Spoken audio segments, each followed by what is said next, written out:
kníh, ale táto sa mi najviac páčila. Volá sa Hviezdni priatelia, má 12 kapitol. Na každej knižke je dievča, hviezdny priateľ s hviezdnym zvieračom. Knižiek je 9 častí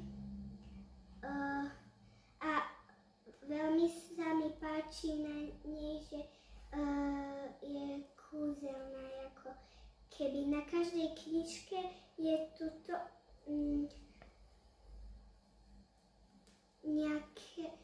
nejaké slovo, tuto je uväznené prianie.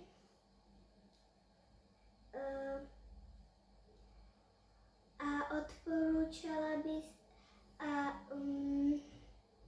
je to o tom, ako zvieratá prišli z hviezdneho sveta si nájsť nejaké hviezdnych priateľov. A ja by som odporúčala túto knižku tí, ktorí veria na kúzla. Hotovo.